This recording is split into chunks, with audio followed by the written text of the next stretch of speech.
오늘 우리에게 주시는 하나님의 말씀은 누가복음 7장 1절에서 10절까지의 말씀입니다.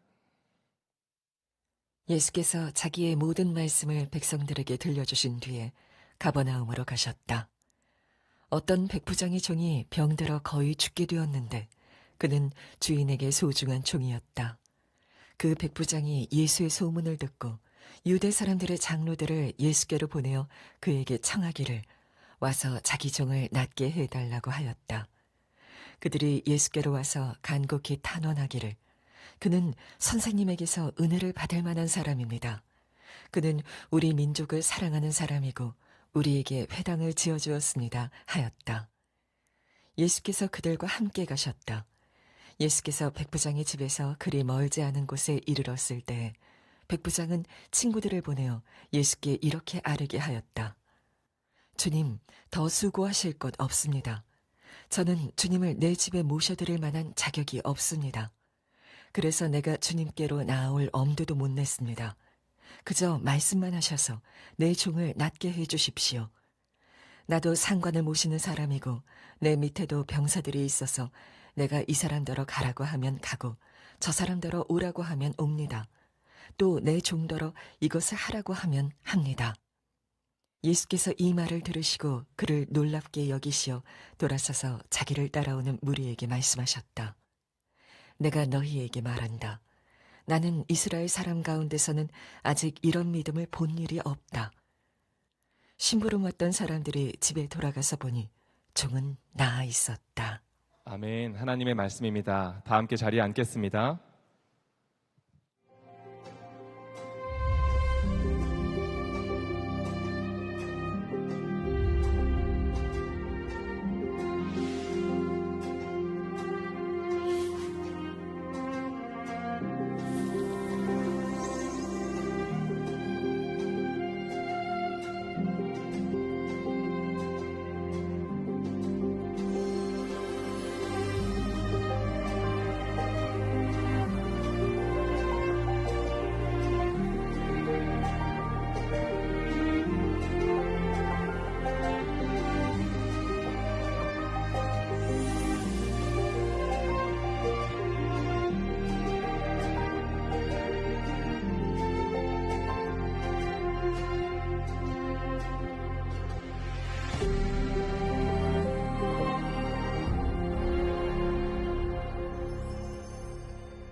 우리 사부 예배에 오신 여러분들을 주님의 이름으로 환영하고 축복합니다. 우리 서로 앞뒤에 계신, 옆뒤에 계신 분들에게 인사하겠습니다. 당신은 복음의 달입니다. 우리 인사하겠습니다.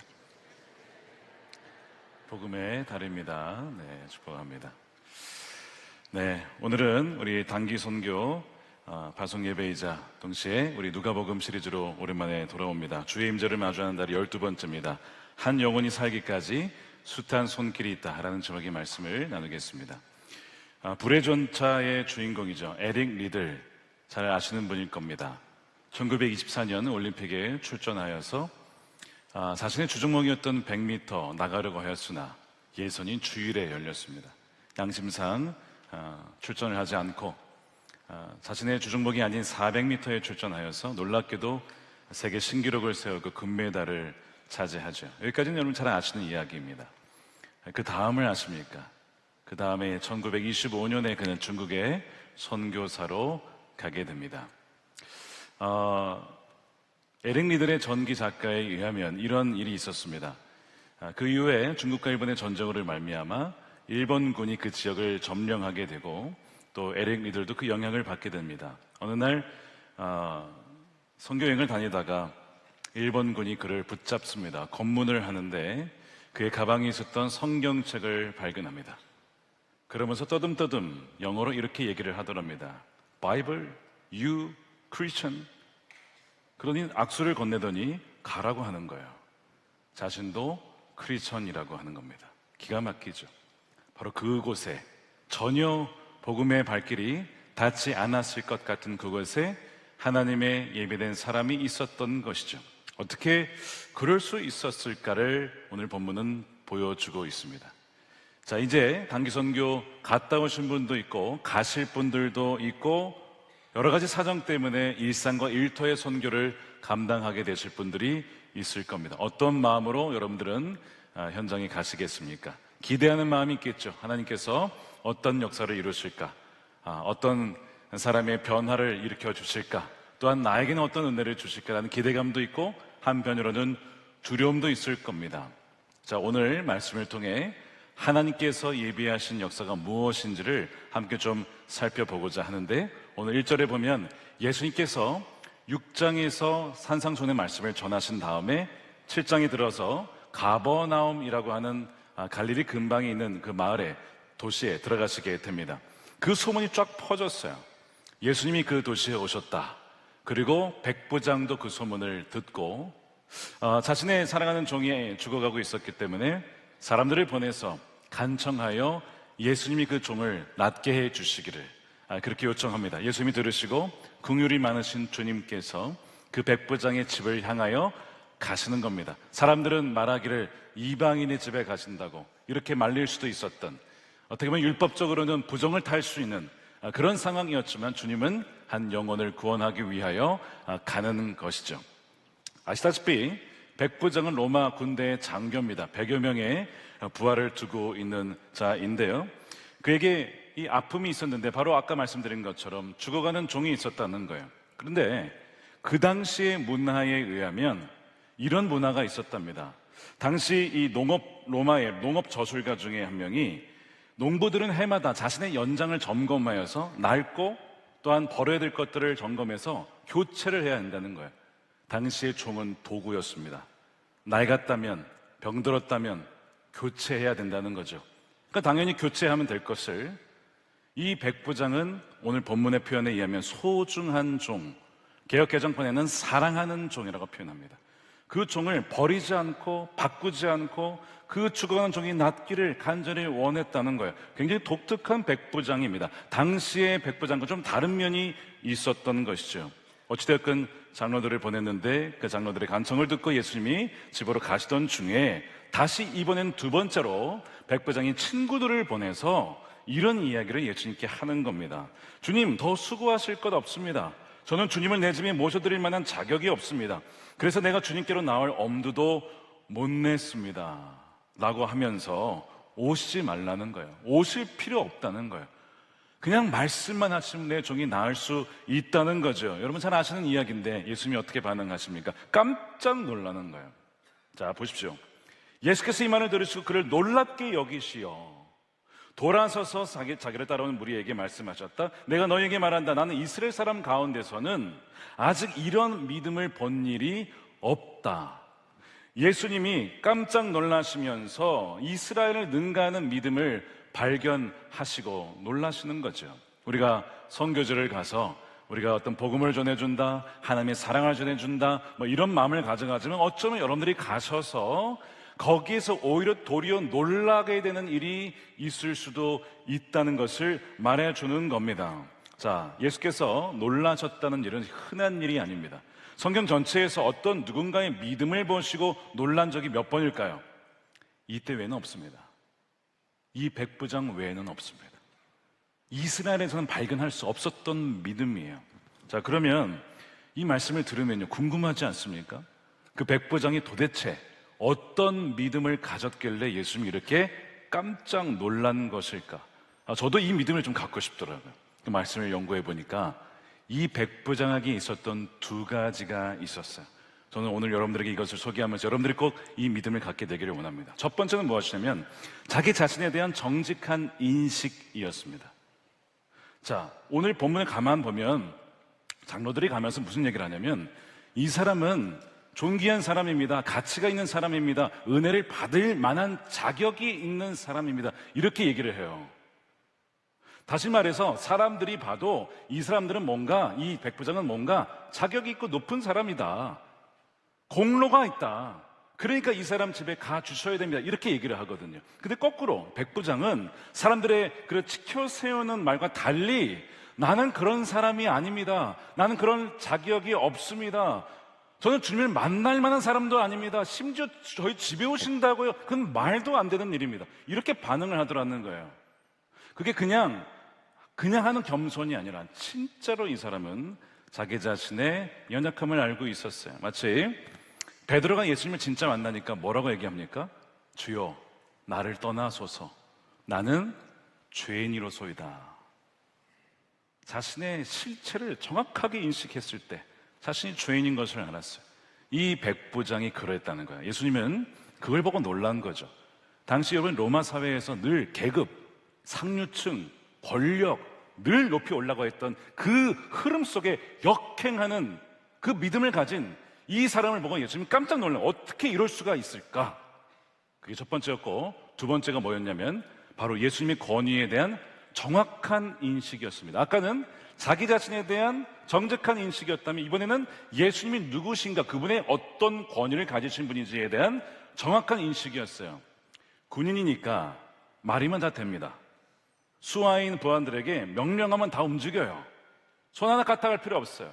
자신도 저희 백부장이지만 천부장이 명령하면 따라갑니다. 순종합니다. 충성합니다. 말만 하면 돼요. 자, 천부장 위에 쭉 올라가면 누가 있어요? 황제가 있죠. 최고 권위자입니다. 근데 이 백부장이 보기에는 예수님이 황제보다 높은 분이에요. 왜?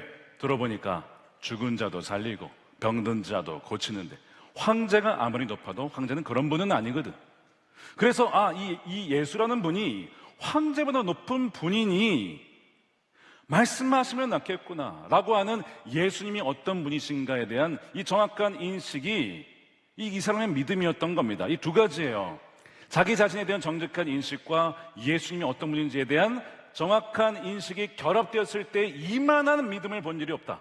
주님은 그렇게 말씀을 하신 거예요. 자, 우리는요 보통 반대로 합니다. 내 자신이 얼마나 괜찮은가. 물론 건강한 자존감은 중요하지만 때로는 그것은 쉽게 교만으로 변질되곤 합니다. 왜 나를 알아주지 않지? 왜 기분이 나쁩니까? 나를 제대로 대접해주지 않는 것 같으니까 기분 나쁜 거예요. 우리가 보통 그렇게 생각을 해요. 자기 자신을 지나치게 과대평가하는 경향이 있어요. 저도 마찬가지입니다. 왜 기분이 나쁠까? 대우를 안 해주면 기분이 나쁜 거예요. 이 사람이 그런 본성을 갖고 있습니다. 우리는 반대로 그렇게 해요. 또한 예수님을 믿는다고 하죠. 하나님을 믿는다고 하죠. 하나님이 크심을 찬양하지만 정작 우리 삶의 문제를 딱 마주치면 하나님도 이것을 어떻게 해줄 수 없구나 라고 생각할 때가 얼마나 많습니까? 책 중에 이런 제목이 있죠. 당신의 하나님은 너무 작다. Your God is too small. 왜 하나님을 작은 상자에 가둬놓느냐는 거죠. 하나님을 왜 제한시키냐는 겁니다. 우린 반대로 해요. 근데 이 백부장은 그 반대로 해서 우리 자신을 작게 보고 하나님을 크게 보신 거예요. 여러분, 믿음이란 무엇입니까? 나의 작음을 알고 작음을 보고 하나님의 아버지의 크심을 보는 것이 믿음입니다. 여러분, 우리가 크심을 안 되면 뭐하러 믿음 믿습니까? 뭐하러 신앙생활 합니까? 내가 하면 되죠. 근데 내 자신으로는 안 되니까 하나님이어야 하니까 주님이어야 하니까 그래야 믿음이 필요한 거죠. 그래서 크리스천의 미덕은 무엇입니까? 크리스천의 미덕은 바로 이것이죠. 자기를 낮추는 겸양이자 크리스천의 이 사명, 미션은 그리스도를 고양하는 것입니다. 겸양과 고양, 나는 낮추고 나는 아무것도 아니지만 주님은 높으신 분이시다. 여러분, 누가 이런 얘기했습니까? 세례 요한이죠. 나는 어떻게 해요? 쇠하여야 하고 그는 흥하여야 하리라. 그는 흥하여야 하고 나는 쇠하여야 하리라. 우리는 때로는 반대로 합니다. 나는 흥하여야 하고 그는 쇠하여야 하리라. 주님을 가릴 때가 얼마나 많습니까? 좀 더 나으면 이렇게 하죠. 주님도 흥하여야 하고 나도 흥하여야 하리라.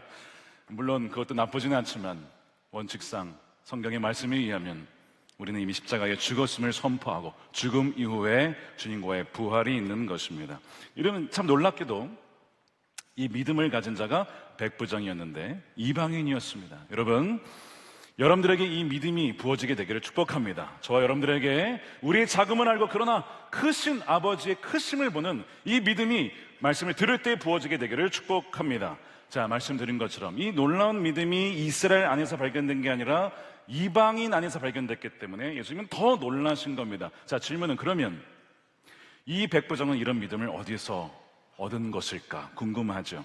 말씀을 가만히 읽어보니까 단서가 나옵니다. 3절에 그 백부장이 예수의 소문을 듣고 누군가가 몇 명인지는 모르겠어요. 누군가가 예수님이 어떤 분이신지, 예수님이 무슨 일을 행하셨는지, 병든 자를 고치고 죽은 자를 살리시며 하나님의 아들이라고 하는 그 이야기를 들은 거죠. 들었을 때 그의 안에 뭐가 들어간 겁니까? 믿음이 들어갔던 것입니다. 여러분, 로마서 10장 17절 말씀을 함께 읽어보겠습니다. 시작.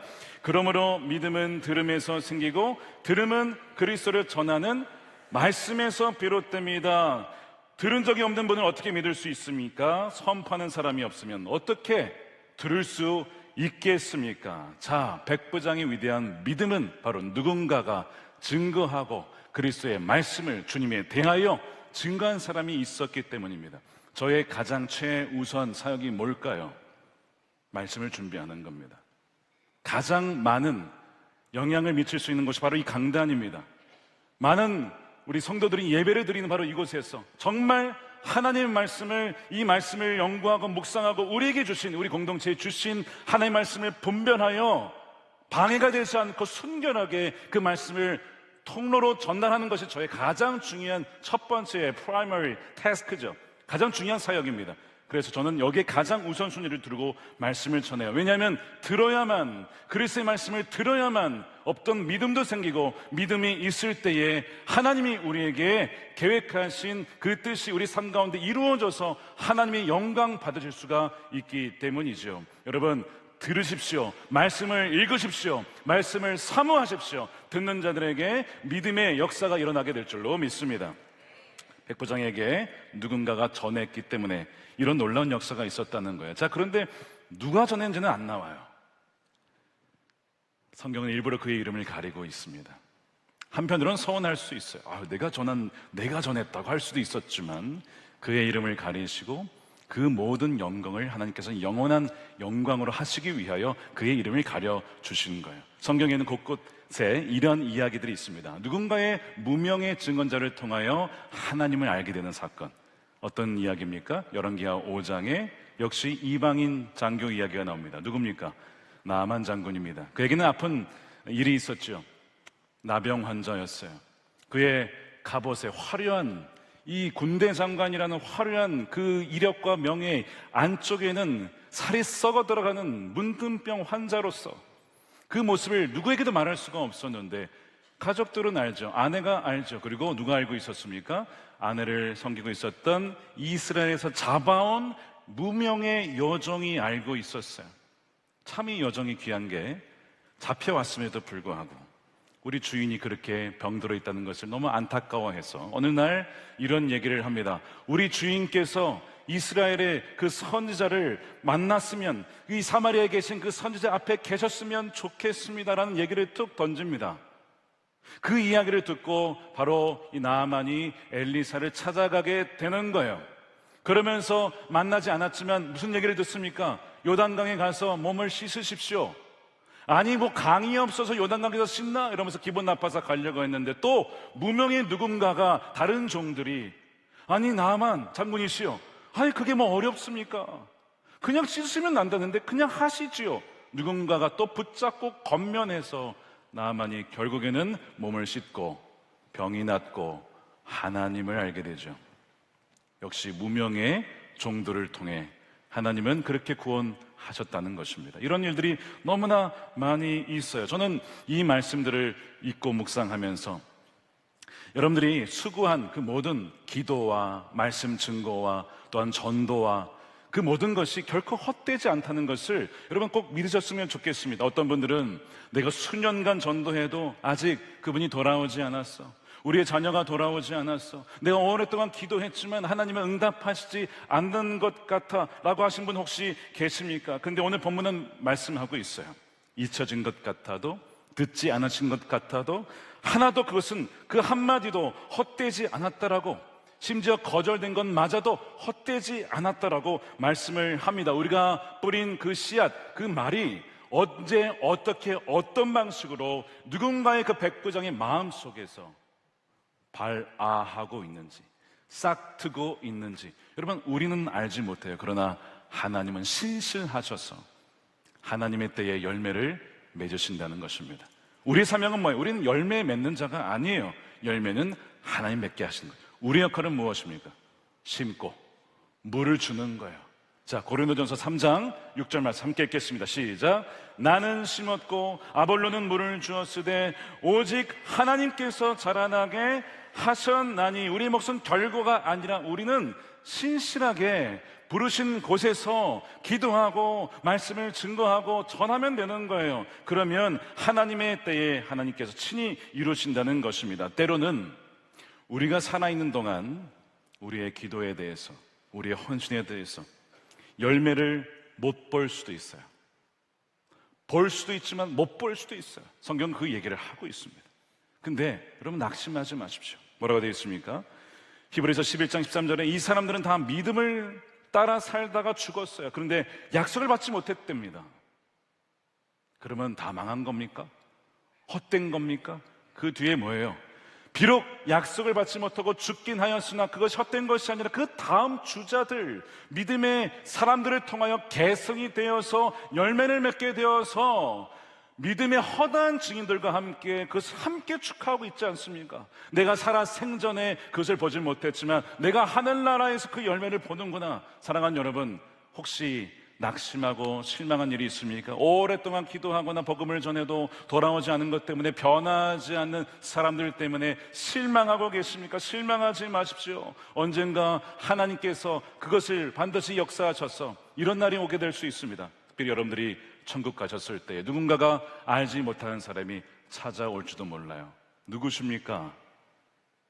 2026년 어느 지하철에서 당신께서 저에게 주신 전도지를 통해 내가 예수님을 믿게 되었습니다.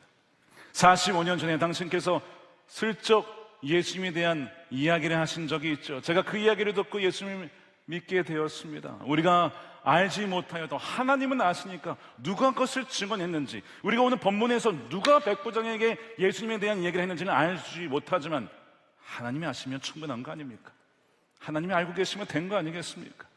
우리가 그 믿음으로 부르신 자리에서 흔들리지 마시고 계속 심고 물을 주는 여러분들이 되시기를 주님의 이름으로 축원드립니다. 더 깊이 들어가 보면 백부장에게 어떻게 그 소문을 듣고 믿을 수 있는 그런 마음이 들었을까? 다른 백부장들은 들었어도 예수님 만나지 않았어요. 찾아가지 않았어요.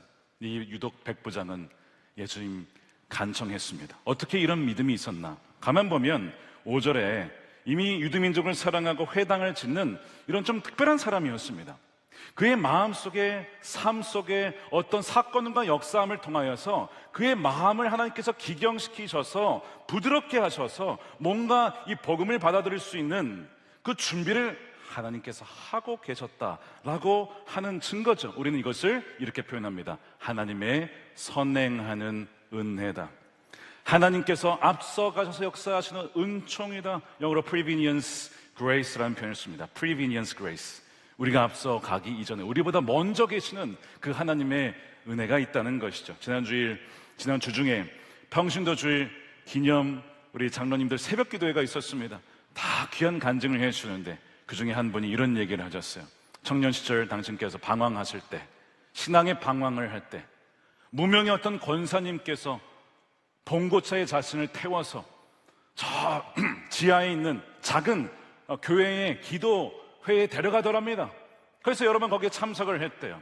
시간이 지나서 어느 정도 신앙을 좀 회복하고 찬양 인도자 학교에서 인도자 수업을 받는데 찬양 집회가 어디서 열린다고 해서 갔더니 이렇게 큰 예배당은 처음 본다며 예배를 드리면서 참 은혜를 많이 받았대요. 수년이 지나가 보니까 그렇게 봉고차 타고 그 권사님을 위해서 갔던 그 교회가 어느 교회였느냐? 어느 교회요? 전남목자교회 전신이었던 믿음의 집 교회였더라. 그렇게 찬양인도자학교 통해서 갔던 그 집회가, 그 교회가 어디였더라? 전남목자교회였더라. 그렇게 해서 돌아보니 하나님은 내가 그렇게 방황하고 힘들어할 때 하나님 어디 계십니까? 라고 할 때 이미 권사님, 그 무명의 권사님을 통해서 자신을 봉고차에 집어넣고 계셨고 그 기도원으로 들어가고 있었고 집회에 들어가고 있었고 이런 식으로 나와 함께 모든 그 예비한 자리를 마련해 주신 분이었음을 그 장로님이 고백을 눈물로 하시는 겁니다. 하나님이 어디 계시냐고 혹시 찾고 계십니까? 여러분 가까이 있습니다. 멀리서 찾지 마십시오. 여러분 바로 옆에 있습니다. 하나님이 천사를 통해서 이미 여러분과 함께 계심을 믿을 때에 하나님께서 이미 내 마음을 이렇게 만지시고 계시구나. 그 만지시고 계시다는 얘기는 또한 어느 때 예수의 소문을 듣고 그렇게 믿음으로 반응했던 그런 순간들이 또 오게 된다는 것이지. 여러분, 우리가 언제 어디서나 그러므로 감사하며 찬양할 수가 있는 것입니다. 하나님은 선하십니다. 하나님은 항상 옳으십니다. 주님께서 여러분들과 함께 계심을, 임마누엘의 하나님이심을 믿는 여러분들이 되시기를 축복합니다. 바로 이 백부장의 믿음도 돌아보면 그 모든 것이 하나님의 은혜의 작품이었지 그의 공로는 하나도 없었던 것이죠. 우리가 선교 나갈 때 저 사람 어떻게 거듭나게 하지? 저 사람에게 어떻게 믿게 하지? 여러분, 그런 걱정하지 마세요. 이 모든 믿음도 우리가 만들어내는 것이 아니라 하나님께서 경작하시고 하나님께서 준비시키시고 우리의 기도를 통하셔서 일하시고 우리의 사랑의 발걸음과 헌신을 통하여서 일하시는 것입니다. 모든 것을 거대한 사슬로 엮으시는 거예요. 우리 이번에 파송 예배 포스터 뭐라고 되어 있습니까? 지금 그림 보시면 십자가인데 퍼즐 모양으로 되어 있어요. 저 퍼즐 하나하나는 별로 내세울 게 없죠. 우리의 헌신과 기도가 마치 저것처럼 퍼즐 같아 보일 때가 있습니다. 근데 모아보면 아름다운 십자가, 하나님과 사람을 잇는 그 구원의 다리가 될 수가 있다는 것입니다. 그런 점에서 저와 여러분을 주님께서 다 이렇게 초청해 주신 거예요. 그 모든 것을 사용하셔서 한 사람이 돌아올 수 있도록, 죽어난 사람이 살아날 수 있도록 역사해 주시는 분이십니다. 오늘 본문에 보니까 백부장은 정작 예수님을 직접 만나지는 않았습니다. 장로들을 보내고 친구들을 보내어 간접적으로 만났을 뿐 직접 만나진 않았어요. 이번에 성품이 그래요. 나는 주님을 만날 자격이 없는 자입니다라고 했기 때문에 주님을 만나지 않았지만 주님을 직접 보지 않아도 이미 믿음으로 만났다라는 그 본을 보여준 사람이 백부장이죠. 똑같은 이야기가 마태복음 8장에는 직접 만난 것처럼 나와요. 자, 그러면 성경을 잘 읽어보시면 궁금증을 가지셔야 됩니다. 왜 두 이야기가 다르냐? 뭐가 맞아요? 둘 다 맞는 겁니다. 왜 맞냐? 마태는 이 모든 과정을 축약시킨 거예요. 그러니까 백부장이 대신 보내서 말한 것을 직접 말한 것처럼 말한 거죠. 마치 대통령이 대변인 통해서 말하면 누가 말한 겁니까? 대통령이 말한 거죠. 요약해서 정리를 한 거고, 누가는 의사입니다. 그 모든 과정을 디테일하게 적은 거예요. 누가복음을 제가 좋아하는 이유가 있어요. 왜냐? 누가복음은 소외된 자, 병든 자, 가난한 자, 버림받은 자에 대한 이야기를 자세히 기록하고 있어요. 오늘 본문에도 이 백부장의 종이 살아나기까지에 연루되었던 그 관계되었던 그 무명의 증언자, 장로들, 친구들이 나와요. 이 역사 뒤에는 보이지 않는 숱한 발걸음들이 있었다는 거예요. 손길들이 있었다는 것입니다. 그러면서 우리에게 뭘 말해주고 있습니까? 여러분들의 수고와 헌신과 눈물과 기도가 결코 헛되지 않습니다. 하나님께서 알고 계시고 그 모든 것을 하나로 은혜의 사슬로 엮어서 한 사람을 살려내는 일에 여러분들을 사용하신다라고 하는 것을 오늘 말씀을 통해서 증거해 주고 계신 것이죠. 한 영혼이 살기까지 숱한 손길이 있었고, 그 백부장의 믿음 때문에 살아났으니 그 또한 백부장의 믿음을 주시기까지의 또 여러 가지 과정을 통하여 그 한 사람을 또 준비시켰던 거예요. 하나님은요, 치밀하신 분이십니다. 하나님의 계획은 놀라우세요. 우리의 지혜를 뛰어넘으시는 분이십니다. 하나님을 여러분들의 머릿속에, 상자 속에 가두지 마십시오. 우리의 머릿속에 하나님께서 움직이신다면 그분은 하나님이 아니시죠. 우리의 지혜와 지식과 우리의 계획을 뛰어넘는 분이시니까 하나님이신 것입니다. 그 하나님을 경외하는 저와 여러분들이 되시기를 축복합니다. 그렇기 때문에 오늘 이 자리에 참여하신 어느 누구도 이 하나님의 선교 이야기에 빠져 계신 분은 없어요. 저와 여러분들 다 주님은 초청하셔서 퍼즐로 초청하신 거예요. 누군가는 직접 가서 발걸음이 되어주시고, 누군가는 직접 가서 복음을 증거하시고, 누구는 직접 가서 의료와 미용, 성교와 집 고치기와 아이들 성경학교를 통해서 그렇게 증거하게 하시고, 누군가는 가진 못하지만, 몸이 불편하고 사정 때문에 가진 못하지만 자신의 집을 성소 삼아, 하나님, 오늘 어느 팀이 선교를 갔습니다. 제가 육신으로 함께 하진 못하지만 저도 함께 기도로 동참합니다. 라고 하면 주님께서 여러분들의 기도를 들으시고, 그래, 너가 필리핀, 파라과이, 인도 선교에 너도 함께 한 것이라고 어디에 기록하실까요? 하늘의 책에 기록하시는 거예요. 사람들은 알아주지 않은 것 같아도, 때로는 여러분 섭섭하실 때도 있죠. 전혀 섭섭해하지 마세요. 믿음으로 여러분들의 기도와 헌신이 하늘에 기록되었음을 믿을 때에 나중에 천국 가면, 야, 그 모든 것을 다 주님이 알고 계시구나, 여러분들의 모든 수고와 눈물을 다 닦아 주시리라 믿습니다. 저는 지난 금요일, 토요일에 일본에 다녀왔습니다. Blessing Japan 2026 행사가 있어서, 집회가 있어서 다녀왔어요. 한국과 일본의 1000여 명의 성도들이 함께 같은 자리에서 예배하고 찬양하고, 어린아이부터 어르신까지 그렇게 기도하고, 그 다음에 이제 도쿄의 신주쿠 거리로 가서 진짜 이 전도지 주면서 전도하는 거예요. 야, 제가 그날 이제 기도회를 맡았어요. 말씀을 전하고 기도회를 하는데, 본문을 뭘로 했냐면 사도행전 16장, 와서 우리를 도우라. 사도 바울이 그 가는 길이 다 막혔어요. 다 막혔어요. 그리고 열어주신 길이 그 마게도냐를 건너가는 것이었습니다. 왜 하나님 나를 이리로 인도하실까? 갔더니 누구를 만납니까? 루디아라는 여인을 만났고, 그 여인의 집이 교회가 되고, 그 여인의 집을 통하여 유럽 선교의 발판이 마련이 됩니다. 제가 그 얘기를 전하면서, 하나님, 오늘 신주쿠에 하나님이 예비하신 루디아 한 명이면 됩니다. 주여, 그 영혼을 만나게 해주십시오. 그리고 막 나갔어요.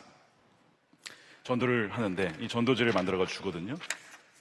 엄청난 거절을 당했습니다. 우리 일부 선교팀이 저희도 같이 갔어요. 28명. 같이 전도하는데 진짜 10명 중에 1명 받을까 말까, 많은 사람들이 바쁘다고 지나가. 하루에도 300만 명 트래픽이 엄청납니다. 어마어마한 사람들이 지나가는 거예요. 그러니까 바쁘니까 지나가는 거예요. 근데 전도들을 주는데 거절하는 사람들을 보면 참 마음이 아팠습니다. 그 말씀 기억나십니까? 예수님이 울었던 이유, 하나님께서 너희에게 방문하신 때를 너희들이 알지 못하였구나. 복음화율 1%도 되지 않는 그 신주쿠에 하나님께서 하나님 백성들을 통하여 방문하셨지만 바쁘다는 이유로 지나가는 저 백성들, 나중에 지옥 가면 저는 복음을 듣지 못했는데요, 그때 2026년 5월 30일에 신주쿠의 거리에서 내가 너희를 방문했지만 너희가 알아보지 못하였군, 이럴 것 같아서 그냥 그렇게 바쁘게 지나가는 사람들 보면 너무 눈물이 나서 그냥 있을 수 없어서 우리 팀들과 함께 찬양을 했죠. 감사하게도 몇몇 받는 분들이 있었어요. 너무 감사했습니다. 나중에 돌아와서 저녁에, 자, 전도했는데 우리 간증 한번 해봅시다. 이 사회를 보셨던 김재원 아나운서, 우리 장로님이신데 누가 나오실까 싶었는데 뭐 서로 나오겠다 그러는 거야. 이게 무슨 일이지? 서로 나오시는데 이 간증들이 막 넘쳐나는 거예요. 몇 가지만 소개하면, 어떤 분이 이제 이 일본어 이 복음 전하는 걸 연습해가지고 나이 한 60대 되신 분이에요.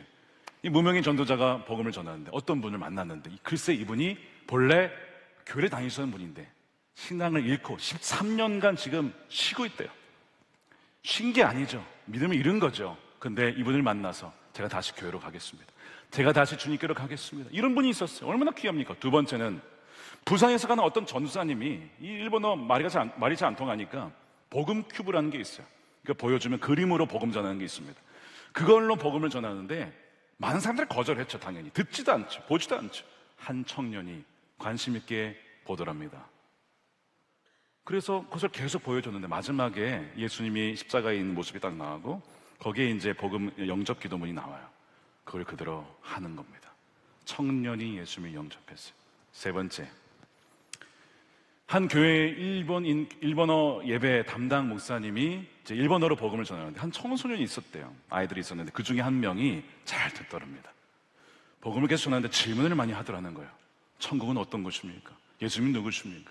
그래서 복음을 다 전하고 영접 기도까지 했는데 그게 끝이 아니라 그날 6시 반부터 이제 저녁 집회를 했거든요. 저희가 이제 1000명 정도 앉아 있었는데 가운데서 그 청소년 유키라는 청소년이 걸어 나오는 겁니다. 사람들이 깜짝 놀랐어요. 한국에서도 청소년 전도하기 쉽지 않는데 일본 청소년이 전도가 돼서 나오니까 우리가 막상 물론 하나님 주십시오라고 나갔지만 정말 들어오니까 다 놀래가지고 진짜 막 박수 치면서 어떻게 이런 일이 이러면서 그 아이를 보면서 그 아이와 그 전도한 목사님과 그 아나운서 장로님과 함께 있다가 마지막에 이 아이를 위해서 제가 대표해서 기도를 하는데 막 눈물이 나는 거예요. 제가 기도했어요. 주님, 이 아이의 루디아의 마음을 열어주신 것처럼 이 아이의 마음을 열어주셔서 감사합니다. 하나님을 더 깊이 알게 해주시고 예수 그리스도를 알게 해주시고 만나게 해주시고 이 아이가 변하여 가정이 변하고 지역이 변하고 나라가 변화되어지는 놀라운 역사를 더하여 주시옵소서.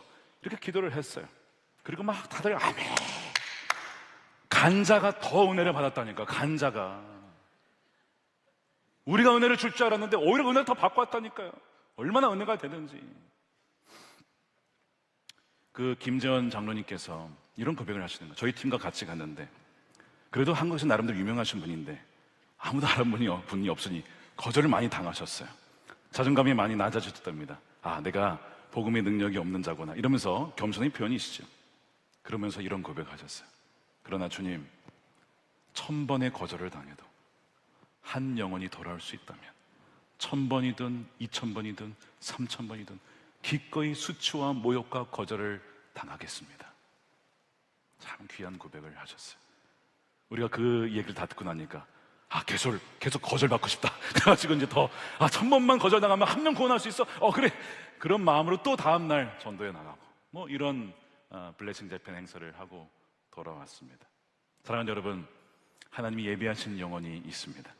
여러분들의 기도와 헌신과 눈물과 발걸음을 통하여 하나님 그 모든 것을 엮으셔서 너무나 신실하게 열매를 이루시는 분이십니다. 사랑하는 여러분, 낙심하지 마시고 좌절하지 마시고 일상과 일터와 국내와 해외 선교사로 나가시는 여러분들 주님이 앞서가십니다. 선행하시는 은총 여러분과 함께 하십니다. 우리의 삶 가운데 예수 그리스도를 증거하는 저와 여러분들이 되시기를 주님의 이름으로 축원드립니다. 오늘 이 시간 우리 유민수 집사님 우리 단기 선교에서 받은 은혜를 함께 나누어 주실 텐데 나오실 때 박수로 맞이해 주시기 바랍니다.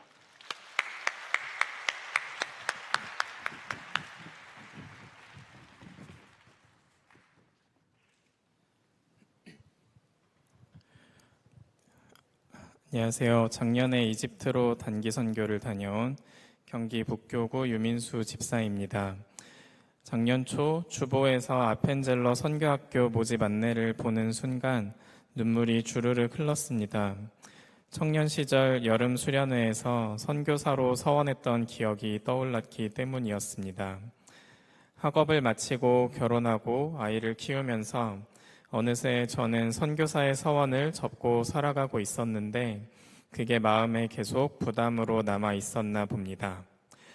더 늦기 전에 가야겠다는 생각에 순종하는 마음으로 신청하게 되었습니다. 이슬람 땅인 이집트로 향하기 전에는 뉴스에서 보던 아랍인들의 모습 때문에 솔직히 두려움과 편견도 있었습니다. 하지만 이집트까지 가는 길이나 현지에서 만난 무슬림들은 너무나 친근하고 사랑스러웠습니다. 무엇보다 현지의 그리스도인들은 하나님을 예배하는 일에 진심이었고 어떤 부분은 이틀 동안 음식을 준비해 저희를 환대해 주었습니다. 이집트 단기 선교 기간 중 저에게 가장 좋았던 것은 아침 큐티와 하루를 정리하는 나눔의 시간이었습니다. 하루의 시작을 다 같이 모여 말씀을 읽고 묵상하고 묵상한 내용을 나누는 것으로 열었고 하루의 일정이 끝나면 아무리 시간이 늦었더라도 모여서 나누며 그렇게 하루를 정리하고 마무리했습니다. 사실 첫날에는 서로 마음이 복잡하고 조금씩 삐걱거리는 부분도 있었습니다. 하지만 하루를 마무리하는 시간에 모두 솔직한 마음을 나누고 함께 기도하자 주님께서 우리를 변화시켜 주셨습니다. 신기하게도 이후로는 모두가 말하지 않아도 서로를 깊이 용납하고 사랑하는 천국 같은 하나됨을 경험했습니다. 치열한 일상, 먹고 사는 걱정, 인간관계의 짐에서 벗어나 온전히 하나님께만 집중하는 10일이었기에 가능한 은혜였습니다. 평생 마음에 남을 꿈같은 시간이었습니다. 개인적으로는 시내산을 올랐던 일이 가장 기억에 남았습니다. 팀에서 비교적 젊은 편이었음에도 제가 가장 먼저 지쳐버렸고 결국 가이드에게 가방을 맡겨야 했습니다. 제 연약함 때문에 다른 분들이 짐을 나누어지게 되어 미안한 마음으로 산을 올랐습니다. 신해산 정상 직전 마지막 관문인 엄청난 숫자의 계단을 앞에 두고 선교사님이 이 계단을 오르면서 하나님께서 나에게 어떤 말씀을 하시는지 한번 들어보세요라고 챌린지를 주셨습니다. 그때 주님은 이런 마음을 주셨습니다. 내가 약할 때 강함이 된다고 했지. 네 주위를 둘러보렴. 수많은 사람들이 너를 격려하고 끌어주며 함께 가고 있잖니. 이게 바로 네 약함을 통해 나의 강함을 나타내는 방법이란다. 저의 연약함 덕분에 오히려 공동체를 통한 하나님의 진한 사랑을 더 가까이 볼 수 있었던 순간이었습니다. 단기 선교를 다녀온 후 삶의 극적인 변화는 없었습니다. 하지만 주님의 인도하심으로 올해 아펜젤러 선교학교 스태프로 권유를 받아 또 다른 섬김을 시작하게 되었습니다. 또한 지치고 바쁜 일상 속에서 우연히 팀원들을 마주칠 때마다 작년의 그 뜨거운 은혜들이 다시 살아나는 감사를 경험하고 있습니다. 비록 청년 시절의 서원을 앞으로 어떻게 풀어나가야 할지 아직은 다 알 수 없지만 이 길 동안 주님께서 신실하게 인도해 주실 줄 믿습니다. 단기 선교를 통해 살아계신 하나님을 보게 하시고 귀한 믿음의 동역자들을 선물해 주신 주님을 찬양합니다. 감사합니다.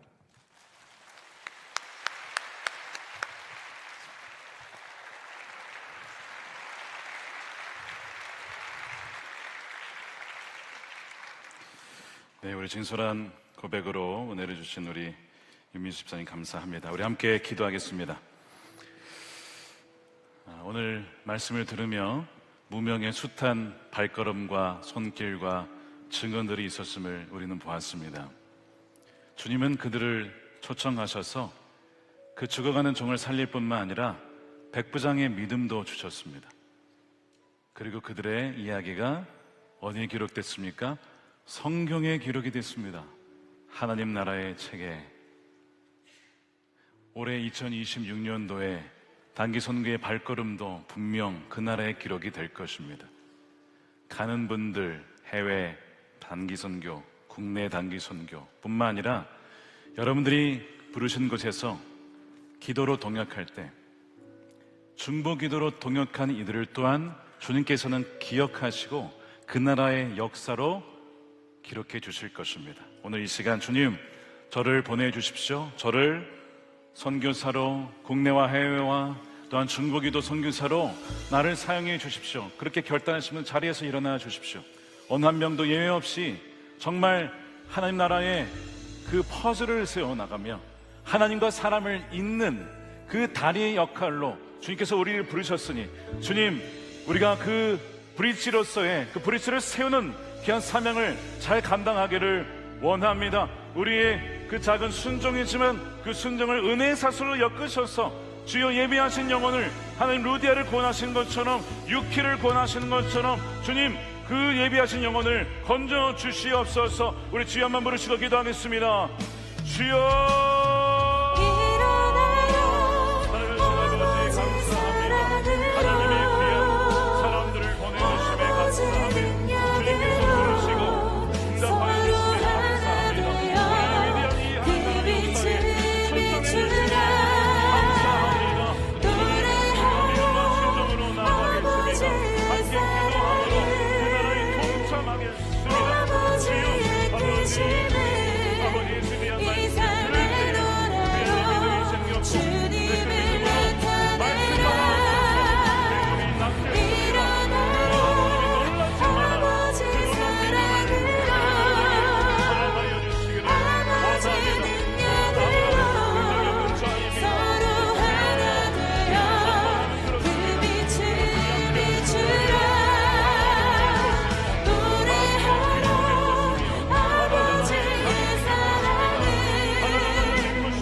하나님 아버지 감사합니다. 2026년도에도 하나님 단기 선교에 우리를 초청해 주셔서 감사합니다. 가는 자로 또한 국내와 해외 단기 선교사로 또 사정이 있어서 가지 못하는 분들 그러나 기도와 물질로 함께 보내는 선교사로 참여를 합니다.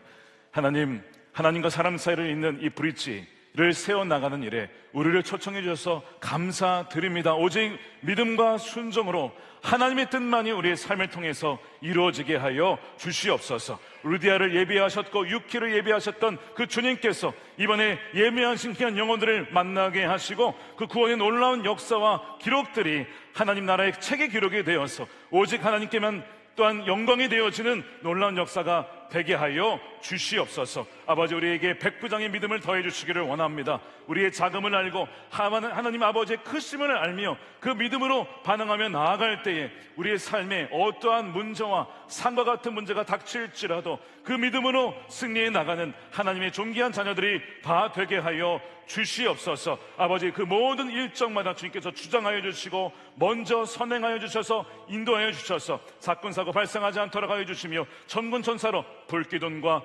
구름기둥으로 인도하여 주셔서 모든 것 주님이 행하셨습니다라고 고백하는 우리의 고백과 찬양이 되게 하여 주시옵소서. 11조와 감사함금과 성경금과 건축헌금으로 주님께 올려드립니다. 믿음으로 드리는 손길을 주여 기억하여 주셔서 복에 복을 더해 주시며 은혜를 부어 주셔서 하는 일마다 복되게 하시고 형통케 하여 주시며 하나님 나라에 확장되어지는 일에 존귀하게 쓰임받는 자녀들이 되게 하여 주시옵소서. 주님, 선거를 앞두고 있습니다. 하나님을 경외하며 두려워하지 않은 지도자를 세워주시며 그 모든 과정이 공정하며 공의로운 과정이 되게 하여 주시옵시고 하나님 사람들을 세워주셔서 정말 이 땅이 하나님을 예배하며 아버지 하나님 공의와 진리가 균형 잡게 세워지며 또한 남과 북이 복음으로 통일되어지는 놀라운 초석이 마련되는 시간들이 되게 하여 주시옵소서. 북한에 억류되어 있는 김국기 목사님, 최충길 선교사님을 석방시켜 주시고 전 세계에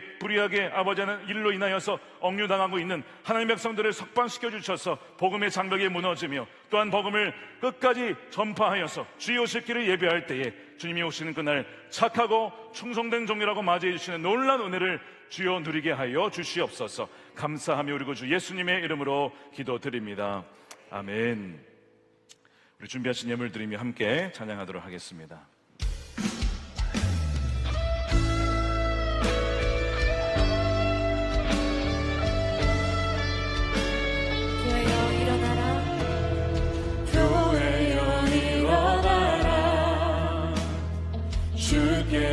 두려움과 실패 내려놓고 두려움과 실패 내려놓고 교회여 일어나라.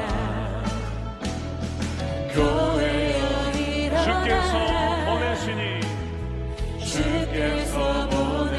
우리를 부르신 삶의 자리에서 우리를 부르신 삶의 자리에서 교회여 일어나라. 우리 세상의 빛입니다. 우린 세상의 빛 하나님의 편지 주의 교회를 통해 주의 교회를 통해 세상이 주를 보리라. 세상이 주를 들고 찬양하리라. 일어나라. 아버지 사랑으로 아버지 능력으로 빛을 비추라. 서로 하나 되어 그 빛을 비추라. 노래하라 아버지 사랑을. 노래하라 아버지의 사랑을. 아버지의 크심을. 아버지의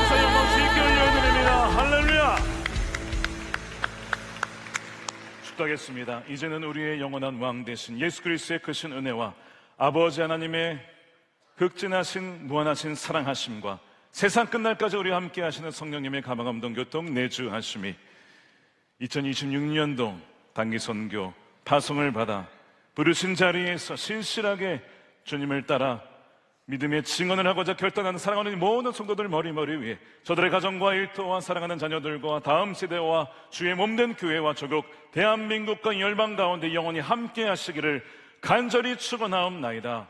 아멘.